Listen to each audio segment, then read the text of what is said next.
जय गुरु जी संगत जी। संगत जी, गुरु जी की डिवाइन कॉल सत्संग प्लेटफॉर्म में आप सभी गुरु परिवार का हार्दिक स्वागत है। शुक्राना गुरु जी महाराज का कि उन्होंने ये सेवा मुझे दी कि मैं आप सभी गुरु परिवार के समीप आके गुरु जी के कल्याण, महिमा, अनुभव का वर्णन कर पा रही हूँ। अनंतम शुक्राना मेरे गुरु जी महाराज का। संगत जी, आज का जो सत्संग मैं आप सभी के साथ शेयर कर रही हूँ, अमन अंकल का है। ये सत्संग हमें मेल के माध्यम से प्राप्त हुआ है। बहुत ही प्यारा सत्संग है, ब्लेसिंगफुल सत्संग है। तो सभी गुरु परिवार से हाथ जोड़ के विनती है, सत्संग को अंत तक सुने, ध्यान से सुने और पूरा सुने। जैसे कि मैं हर सत्संग में आप सभी से रिक्वेस्ट करती हूँ कि गुरुजी महाराज कहते हैं, सत्संग सुनने वाले का भी कल्याण, सत्संग करने वाले का भी कल्याण, दोनों का ही कल्याण होता है। इसीलिए सत्संग को अंत तक सुनिए, ध्यान से सुनिए और पूरा सुनिए। संगत जी, सत्संग उसी को ही मिलता है जिसपे गुरु कृपा होती है, और इसीलिए संगत जी, हम सभी पे गुरु कृपा है तो हमें सत्संग को बहुत ध्यान से सुनना है, पूरी श्रद्धा से, भाव से और समर्पण से सुनना है। संगत जी, सत्संग का मतलब ही सत्य का संग है, और सत्संग जिसको भी मिल जाता है वो इस जन्म भी तरता है, आने वाले पता नहीं कितने जन्म तर जाता है। सबसे बड़ी बात है कि सत्संग सुनने के माध्यम से हमारे बहुत सारे दुख, दर्द, कष्ट, तकलीफ़ों वो से भी छुटकारा मिलता है। उससे भी बड़ी बात है, जिस सबसे सबसे ज़्यादा इम्पोर्टेंट चीज़ है, जिस समय हम सत्संग करते हैं, सुनते हैं, तो उस दोनों टाइम में गुरुजी हमारे सामने बैठे होते हैं। बस हमें उस समय महसूस करना होता है कि गुरुजी हमारे अंग-संग हैं, वो वहीं विराजमान है जिस समय हम सत्संग सुन रहे हैं या कर रहे हैं। ऐसे में सिर्फ़ गुरुजी का शुक्राना करना चाहिए कि हे परमपिता परमेश्वर, आपने हमें इस लायक समझा कि आप हमें सत्संग दे रहे हो और ब्लेसिंग्स सत्संग के माध्यम से हमारे पास पहुँचा रहे हो। इसीलिए संगत जी, मैं रिक्वेस्ट करती हूँ, सत्संग सुनिए, ध्यान से सुनिए, पूरी श्रद्धा, समर्पण भाव से सुनिए। अगर आप भी अपने सत्संग अनुभव शेयर करना चाहते हैं तो हिंदी में साफ राइटिंग में अपना सत्संग लिख कर आप हमारी जीमेल आईडी पर सेंड कर सकते हैं, ताकि आपके द्वारा सुनाए गए सत्संग से जो भी गुरुजी महाराज की नई जुड़ने वाली संगत है, उन्हें गुरुजी की कल्याण, महिमा, अनुभव के बारे में ज़्यादा से ज़्यादा पता चले।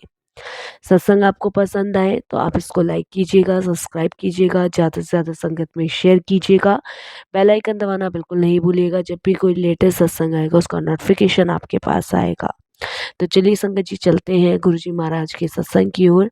सत्संग शुरू करने से पहले करते हैं गुरुजी का मंत्र जाप। ओम नमः शिवाय, शिव जी सदा सहाय। ओम नमः शिवाय, गुरुजी सदा सहाय।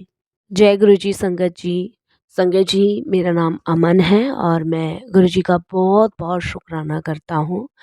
अनंतम शुक्राना करता हूँ कि उनकी कृपा, उनकी ब्लेसिंग से मुझे आज ये मौका मिला कि मैं सत्संग शेयर कर पा रहा हूँ। अनंतम शुक्राना गुरुजी महाराज का। सत्संग शुरू करने से पहले मैं गुरुजी का मंत्र जाप करूँगा। ओम नमः शिवाय, शिव जी सदा सहाय। ओम नमः शिवाय, गुरुजी सदा सहाय। संगत जी, जैसे कि हम सभी जानते हैं कि गुरुजी आज के इस घोर कलयुग में सबको ब्लेस कर रहे हैं, और मुझे भी गुरुजी ने बहुत ब्लेस किया, बहुत ब्लेस।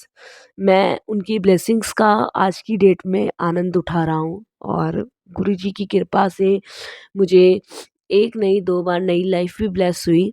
तो सबकी जर्नी किसी न किसी माध्यम से शुरू होती है, उसी तरीके से मेरी जर्नी भी संगत जी 2005 में शुरू हुई, जब मैं प्रथम दर्शन के लिए गुरुजी के पास गया। मैं खैर क्या गया, गुरुजी ने बुलाया। मैं संगत जी रामलीला में राम का रोल करता हूँ, जो भी मुझे कैरेक्टर मिलता है मैं वो रोल कर लेता हूँ। तो मैं शुरू से ही धार्मिक चीज़ों में रहा हूँ। धार्मिक पूजा पाठ, सुबह उठना मेरा डेली का रूटीन था। अब तो खैर गुरुजी से जुड़ा हूँ, तब से इन वहमों से निकल चुका हूँ। नहीं तो मेरा डेली का रूटीन था सुबह उठना, अपना बिना नहाए धोए कुछ नहीं खाना, पूजा पाठ किए बिना पानी का एक घूँट भी नहीं पीना। तो यही मेरा रूटीन था कि सुबह उठना है, नहाना है, कभी हनुमान चालीसा पढ़नी है, कभी दुर्गा चालीसा पढ़नी है, कभी शिवलिंग जल चढ़ा कर आना है, कभी इस मंदिर, कभी उस मंदिर। मतलब 1 डेढ़ घंटा तो मेरा पूजा में ही निकल जाता था। उसके बाद कुछ अन्य ग्रहण मैं करता था। तो ये चीज़ मतलब एक वहम समझ लो किसी भी तरीके का, और ये वहम ऐसा था कि मैं कहीं अगर ट्रैवल भी कर रहा हूँ, जैसे कि मुझे बैंगलोर जाना था अपने बेटे के पास, तो मतलब इतना वहम था कि मेरी जो ट्रेन थी, उसमें संगत जी रात का सफ़र था, दिन का सफ़र था। नेक्स्ट डे रात को मैं ट्रेन में बैठा हूँ, नेक्स्ट डे मैं नहाया-धोया नहीं हूँ, तो मैंने कुछ भी नहीं खाया, पूरे दिन मैंने कुछ नहीं खाया। मैं करीबन जब तक घर नहीं पहुँच गया अपने बेटे के घर, तब तक मैंने बिना पूजा-पाठ किए कुछ नहीं खाया। तो ये एक तरीके का वहम था कि हम कुछ खाएँगे तो भगवान नाराज़ हो जाएँगे, बिना नहाए-धोए अगर हम अ, कुछ भी ग्रहण करेंगे तो भगवान गुस्सा हो जाएँगे, हमारी पूजा खंडित हो जाएगी, फल नहीं मिलेगा। ये सब चीज़ें ये दिमाग में चलती रहती थी, कंट्रोवर्सी की दिमाग में ये चलना ही चलना है। तो एक तो गुरुजी ने इन वहमों से निकाला, गुरुजी ने इतने बड़े वहमों से मुझे निकाला। मैं संगत जी पूरे महीने में सिर्फ़ 10 दिन भोजन करता था, बाकी दिन उपवास रहता था मेरा। कभी पूर्णमासी, कभी एकादशी, कभी सोमवार, कभी वीरवार, कभी मंगलवार, कभी बुधवार, बस 1 आध बार समझ लो जो भोजन ग्रहण किया, नहीं तो उपवास। 1.5 घंटा पूजा में और उसके बाद कुछ ग्रहण नहीं करना, ये डेली बाय डेली मेरा रूटीन था। लेकिन एक बार जब मैं आपको बताऊँ, मैं बालाजी का बहुत बड़ा भक्त हूँ, बहुत बड़ा भक्त हूँ, और मैं सालासर बालाजी भी बहुत बार जाता हूँ, वहाँ माथा टेक कर आता हूँ। तो वहाँ पे एक पंडित जी मुझे मिले। तो जैसे कि हम सभी जानते हैं, सालासर बालाजी महाराज में बहुत शक्ति है, हनुमान जी में बहुत शक्ति है। वहाँ पे हम सभी ने देखा है, जो वहाँ गए हैं उन सबको पता होगा कि वहाँ किसी के ऊपर ऊपरी रोग होता है, भूत-प्रेत होता है, वही लोग वहाँ पे ज़्यादा जाते हैं, और हनुमान जी की कृपा से ठीक भी होकर आते हैं। तो मेरे को लगता था कि जो इस घोर कलयुग में अगर कोई दिव्य शक्ति है, तो वो सिर्फ़ हनुमान जी की है। तो वहाँ पे मुझे एक पंडित जी मिले, और वहाँ मैंने पंडित जी से पूछा कि पंडित जी, आप मुझे ये बताएँ कि इस घोर कलयुग में हनुमान जी के पास तो जो शक्तियाँ है ही हैं, हनुमान जी से ऊपर भी कोई शक्ति बैठी है इस घोर कलयुग में? तो पंडित जी ने कहा, हाँ, बिल्कुल बैठी है। तो मैंने कहा, कौन-सी शक्ति है वो? तो उन्होंने कहा कि हनुमान जी से ऊपर जो शक्ति बैठी है वो गद्दी पर विराजमान होती है, और नीचे सारी संगत बैठी होती है। वो हनुमान जी की से भी बढ़कर शक्ति है। तो यही पंडित जी ने बताया, इससे ज़्यादा उन्होंने कुछ और नहीं बताया। उसके बाद संगत जी, ये जो पंडित जी का कहा हुआ कथन था, वो बिल्कुल सत्य सिद्ध साबित हुआ। वो कैसे सत्य सिद्ध साबित हुआ? जब 2005 में मैं प्रथम दर्शन के लिए गुरुजी के पास गया, तो सच में गुरुजी गद्दी पे विराजमान थे और सारी संगत जमीन पे विराजमान थी, और शब्द चल रहे थे, बानी चल रही थी। वो इतनी बड़ी शक्तियाँ थी, जिससे शब्द बानी सुनने के साथ हमारे कितने कर्म, कितने कष्ट कट रहे थे। तो मेरे को वो चीज़ जब समझ आई कि हाँ, हनुमान जी से ऊपर भी एक शक्ति है, महाशिव, एक ओंकार। शंकर जी, शब्द समझ नहीं आते थे, बानी समझ नहीं आती थी गुरुजी के दरबार जाने पे, लेकिन फिर भी मैं सुनता था। अनेकों कष्ट मेरे उससे कटते थे। संगत जी, एक बार क्या हुआ कि गुरुजी महाराज ने अपने पॉकेट स्वरूप और लॉकेट स्वरूप बँटवाए मंदिर में। तो एक सेवादार अंकल थे, जो गुरुजी के पॉकेट और लॉकेट स्वरूप बाँट रहे थे। इतने में संगत जी, मुझे प्यास लगी, मैं पानी पीने के लिए और हाथ धोने के लिए थोड़ा-सा वहाँ पे पानी का वो लगा हुआ है, वहाँ चला गया। तो और भी लग लग रहे थे। तो संगत जी, वो जो अंकल लॉकेट और पॉकेट स्वरूप बाँट रहे थे, उन्होंने सबको दे दिया, पर मेरे को वो देखकर आगे चले गए। उन्होंने मुझे नहीं दिया। मेरे मन में आया कि भई मैं तो रह ही गया गुरुजी का लॉकेट और पॉकेट स्वरूप लेने से। तो मैंने उन सेवादार अंकल को कहा कि अंकल, मैं पानी पीने चला गया था तो मेरे को गुरुजी का पॉकेट और लॉकेट स्वरूप नहीं मिला, तो आप मुझे भी दे दीजिए। तो उन्होंने मुझे सिर्फ़ एक बात का जवाब दिया, समय और दिन सब गुरुजी सुनिश्चित करते हैं। हम अपनी मर्ज़ी से कुछ नहीं कर सकते। समय, दिन जो भी चीज़ कुछ है वो गुरुजी सुनिश्चित करते हैं कि कब, कहाँ, किस संगत को क्या ब्लेसिंग्स देनी है। तो अंकल, शायद गुरुजी का हुक्म नहीं था उस टाइम आपको ब्लेसिंग्स देने का, इसलिए मैं आपको नहीं दे पाया। उसके बाद संगत जी मेरे को बड़ा चंभा हुआ। मैं और संगतों के बीच बैठ गया। बैठने के बाद आधा पौना घंटा मैं वहाँ बैठा। लंगर का इंतज़ाम, जब गुरुजी ने कहा कि लंगर का आदेश दिया, लंगर हुआ। उसके बाद जब सब गुरुजी की आज्ञा लेने लगे, इतने में वो अंकल मेरे पास आते हैं और वो मुझे कहते हैं, अंकल ये आपका लॉकेट स्वरूप और पॉकेट स्वरूप। अब ये गुरुजी का समय था आपको ब्लेसिंग्स देने का। तो संगत जी, आज जो हम गुरुजी की ब्लेसिंग्स लेके घूम रहे हैं, गुरुजी की ब्लेसिंग्स का आनंद उठा रहे हैं, वो सिर्फ़ गुरुजी की इच्छा, गुरुजी की मर्ज़ी से है।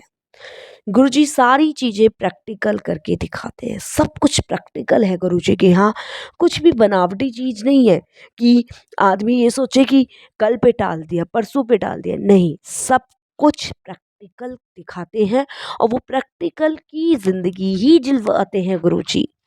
वो हम सभी को कहते हैं कि प्रैक्टिकल रहो, क्योंकि गुरुजी कहते थे कि तुम्हें प्रैक्टिकल गुरु मिला है जो सब चीज़ प्रैक्टिकल करके दिखाता है। संगत जी, ऐसे गुरुजी के पास जर्नी चलती रही और ऐसे ही गुरुजी के दर्शन, दिव्य दर्शन प्राप्त होते रहे। मुझे समझ आ चुका था कि हनुमान से भी ऊपर एक जो शक्ति है वो महाशिव की शक्ति है, जिन्होंने पूरे त्रिलोकखंड को अपना बना रखा है, जो संसार को चला रहे हैं। क्योंकि संगत जी, मुझे अच्छे से याद आया उस एक जब समुद्र मंथन हो रहा था, तो हम सभी जानते हैं कि उसमें विष भी निकला था और अमृत भी निकला था। देवताओं ने अमृत बाँटा आपस में, और जब राक्षसों को पता चला, उनको भी अमृत के लिए हुआ झगड़ा, काफ़ी झगड़ा हुआ समुद्र मंथन के टाइम पे। लेकिन जो विष निकला था वो भोले बाबा के दरबार में भोले बाबा ने ग्रहण किया था। क्योंकि अगर भोलेनाथ वो विष को अपने कंठ में ना रखते, पेट में उतार लेते, तो पेट के अंदर भी पृथ्वी थी, पेट के बाहर भी पृथ्वी थी संगत जी। ये हम सभी जानते हैं और अच्छे से जानते हैं संगत जी। सभी को पता है कि एक सिर्फ भोलेनाथ ही ऐसे थे जिन्होंने वो विष पिया और उसको अपने कंठ में रखा, उसे पेट के भीतर नहीं जाने दिया, क्योंकि अगर वो पेट के भीतर जाता तो शायद पूरी पृथ्वी नष्ट हो सकती थी। और आज भी उस नीलकंठ ने अपने कंठ में वो विष रख रखा है। तो संगत जी, ऐसे हैं हमारे गुरुजी जो सारी चीज़ें प्रैक्टिकल करके दिखाते हैं। खैर संगत जी, गुरुजी ने मुझे भी बहुत ब्लेस किया, बहुत ब्लेस किया, इतना ब्लेस किया कि मैं आपको बता नहीं सकता। जिसके लिए मैं गुरुजी का जितना शुक्राना करूं उतना कम है। संगत जी, हमारा एक प्लॉट पड़ा था, खाली प्लॉट था। तो माताजी की इच्छा हुई कि हम ये प्लॉट बनाएंगे। तो मैंने अपनी माताजी को कहा कि अभी पैसों का इंतज़ाम नहीं है, हम ये प्लॉट बनाएँगे कैसे? क्योंकि अभी तो पैसों का इंतज़ाम ही नहीं है। तो उसके बाद माताजी ने कहा कि नहीं, ये प्लॉट तो बनाएँगे क्योंकि तुम्हारे पिताजी की आखिरी निशानी है, हम इसे बेच नहीं सकते। तो हम 2 भाई हैं, तो 2 भाई भी कितना-कितना हिस्सा दे देते। फिर भी मैंने अपनी माताजी को समझाया कि अभी माँ, प्लॉट नहीं बना सकते, कुछ समय रुक जाओ, फिर बनाएँगे। तो माँ एकदम गुस्से में आई और उन्होंने कहा, बनाना हो तो बनाओ, मैंने तो करके छोड़ दिया है, बाकी तुम्हारी मर्जी। अब माताजी को भी नाराज नहीं कर सकते थे। आसरा था सिर्फ गुरुजी महाराज का कि गुरुजी क्या करे क्या नहीं करे, ये सब आप जानते हो, आपके सामने है। मैं मन ही मन यही प्रार्थना कर रहा था, वो भोले भंडारी, वो भोलेनाथ संगत जी बड़े मंदिर में बैठे मेरी सारी बात सुन रहे थे। जाने जहान है, सब कुछ पता है। संगत जी माँ का आदेश था, नाराज कर नहीं सकते थे, नींव रखवा दी। नींव रखवाई। मेरे पास संगत जी जो कुल सेविंग थी वो सिर्फ 2.5 लाख रुपए की थी, क्योंकि बच्चे पढ़ने वाले थे, बड़े थे। पैसा आप जानते ही हैं कितनी सेविंग बंदा कर लेगा। और जो सबसे छोटे वाला भाई था मेरे से, उसने मुझे 1.5 लाख रुपए का अपना हिस्सा दे दिया कि भाई मैं इतना ही दे सकता हूँ। संगत जी 3.5-4 लाख रुपए में मकान बनना पॉसिबल नहीं था, क्योंकि बहुत महंगाई का टाइम था, पॉसिबल नहीं था। और क्योंकि संगत जी नींव धरवाने में ही 60-70 हज़ार रुपये लग चुके थे, बाउंड्री करवाने में ही। तो 4-4.5 लाख रुपए में कैसे मकान बनता। संगत जी वो 4-4.5 लाख रुपए हमने गुरु जी का नाम लेकर लगा दिए, गुरु जी का नाम लेके। और वो 4-4.5 लाख रुपए में इतनी बरकत हुई कि 2 मंजिल मकान विद लेंटर के बना। कैसे बना, कहाँ से आया, क्या हुआ, ये सब गुरुजी जाने। मैं हर रोज के रोज 10 कट्टे सीमेंट के लाता था। वो 10 कट्टों में 20 कट्टों की सीमेंट कहाँ से निकलती थी, ये गुरुजी जाने। इस चीज को मिस्त्री भी हैरान थे कि ऐसे कैसे बरकत हो रही है। हर चीज में बरकत हो जाती थी, हर चीज में। पैसा वही 4-4.5 लाख था, लेकिन बरकत गुरुजी ने इतनी कर दी कि चीजें बढ़ानी शुरू कर दी। ये बात मुझे जब समझ आई, जब मेरा मकान बन गया और मैं गुरुजी का शुक्राना करने पहुंचा, तब गुरुजी ने कहा, क्यों अमन अंकल, बन गया सी मकान? मैंने कहा जी गुरुजी बन गया। कमी तो किसी चीज की नहीं पड़ी? मैंने कहा नहीं गुरुजी। तब मुझे समझ आया कि गुरुजी को तो मैंने बताया भी नहीं था कि मैं मकान बनवा रहा हूँ, और गुरुजी को पता भी नहीं था कि मेरे पास इतने पैसे हैं, तो गुरुजी को कैसे पता चला। तब मेरे को समझ आया कि गुरुजी जानी जहान है, उनसे कुछ भी नहीं छुपा, सब कुछ गुरुजी को पता है, सब कुछ। एक और सत्संग मैं शेयर करता हूँ संगत जी, ये मेरे खुद के एक्सपीरियंस हैं। संगत जी जब गुरुजी ने महासमाधि ली, उस समय बहुत दुख भरा पल था सभी संगतों के लिए। बहुत परेशान थे सभी।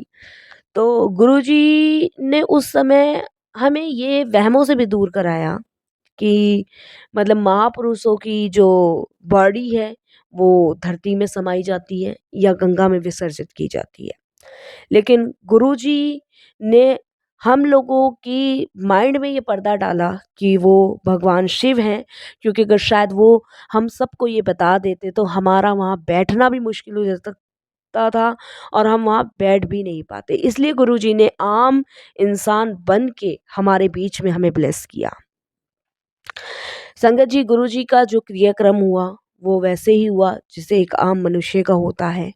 गुरुजी ने शरीर छोड़ दिया, लेकिन गुरुजी की आत्मा हम सबके साथ है, उनकी ब्लेसिंग्स हम सबके साथ हैं।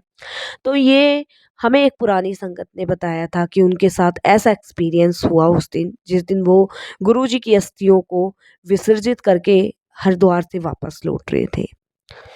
उस टाइम संगत जी हमें लंगर का आदेश दिया गया था कि हमें जो भी वहाँ से आएंगे लोग, उनको लंगर कराना है, जलपान कराना है। तो हम सब वेट कर रहे थे और सबसे बार बार पूछ रहे थे कि भाई कब आपका आना होगा, और क्योंकि लंगर की व्यवस्था करें। संगत जी जब वो लोग वहाँ से आए, हमने लंगर करवाया। लंगर करवाया तो कुछ संगतों ने हमें शेयर करा कि बहुत बड़ी ट्रेजेडी हमारे साथ हुई, बहुत बड़ा एक्सीडेंट हमारे साथ हुआ। अगर आज शायद गुरुजी नहीं होते तो शायद हम लोगों का बचना मुश्किल होता। एक संगत ने हमें बताया कि जब हम हरिद्वार से अस्थियां विसर्जित करके आ रहे थे, तो हमारी जो कार थी वो एक ट्रक से टकरा गई। इतनी बुरी वो ट्रक से हमारी कार टकराई कि ये समझ लीजिए कि बिल्कुल खाई के किनारे पे जाके हमारी कार रुकी, और वो अगर 1 मिनट की देरी होती तो सारी कार खाई में गिर जाती और हम सब में से बचना इम्पॉसिबल था। तो वो अंकल बताते हैं कि मैंने देखा कि मेरी जो आत्मा है वो कार के ऊपर बैठी है और मेरा शरीर कार के अंदर है। और भी जो भी संगत थी उनकी आत्मा कार के ऊपर ही बैठी हुई थी और सबके शरीर सबके अंदर थे कार के। और सामने से गुरुजी आए और गुरुजी ने सबकी आत्माएं सबके शरीर के अंदर वापस से डाली और एकदम से झटका हम लोगों को लगा। और हमने फिर कार में से धीरे धीरे से एक जने ने उतरना शुरू किया, कार का बैलेंस बनाया। और अगर अगर शायद हम लोग जैसा भी इधर उधर होते तो शायद हम में से कोई भी नहीं बचता। आज गुरुजी का लख लख शुक्राना कि उन्होंने हमें एक नई लाइफ ब्लेस करी, क्योंकि वो अंकल आज भी जीवित है, आज भी वो गुरुजी की ब्लेसिंग्स का आनंद उठा रहे हैं। और संगत जी, गुरुजी ने उन सबको ब्लेस किया, संगत को, और उसके लिए गुरुजी का अनंतम शुक्राना। तो संगत जी, गुरुजी जानी जहान हैं, उनसे कुछ नहीं छुपा, वो प्रैक्टिकल गुरु हैं। बस हमें उनकी रज़ा में राज़ी रहना चाहिए। वो हमारे सारे दुख, तकलीफ़, परेशानियाँ सब दूर करते हैं। और सबसे बड़ी बात संगत जी ये है, जो हमें साँसें वापस कर सकता है, आपके पास लाखों करोड़ रुपया हो, आप उसका क्या करोगे? आप साँसें वापस नहीं ले सकते। अगर जो गुरु आपको साँस लौटा रहा है, तो वो सबसे कीमती और सबसे ही ब्लेसिंग्सफुल गुरु हैं संगत जी। इसीलिए जो हमें साक्षात हमारा जीवन लौटा दे, उनके चरणों में बारंबार प्रणाम है। सत्संग बहुत सारे हैं संगत जी। एक और सत्संग है, मेरी बेटी की शादी गुरुजी की कृपा से हुई। सोचते हैं कि बच्चा बड़ा हो गया है, और ये 2010 की बात है। मैंने रिश्ता खोजना शुरू किया, उस रिश्ते को खुजवाने में भी गुरुजी ने मदद की, और उस रिश्ते को बनाने में भी गुरुजी ने मदद की। संगत जी, पूरा परिवार मेरी बेटी के ससुराल का हर एक सदस्य गुरुजी से जुड़ा हुआ है, गुरुजी की ब्लेसिंग्स ले रहा है। जानते ही हैं संगत जी कि ससुराल में थोड़ी-सी नई शादी के बाद अनबन होती ही है। उस अनबन को भी ख़त्म गुरुजी ने ही करा, और आज पूरी फैमिली बहुत हैप्पी है, गुरुजी की ब्लेसिंग्स का आनंद उठा रही है। बस संगत जी, दिन समय सब गुरुजी सुनिश्चित करते हैं। मुझे जो वहमों से गुरुजी ने निकाला उसका लिए गुरुजी का बहुत-बहुत शुक्राना, अनंतम शुक्राना। और यही मैं विनती करूँगा, अरदास करूँगा कि ऐसे ही गुरुजी लगाए रखना, ऐसे ही चरण शरण से अपने चरणों में लगाए रखना। सत्संग बहुत सारे हैं साथ संगत जी। जब गुरुजी की कृपा, गुरुजी की आज्ञा, गुरुजी का आदेश होगा, फिर मैं सत्संग शेयर करूँगा। वाणी को विराम देता हूँ। जय गुरुजी, शुक्राना गुरुजी।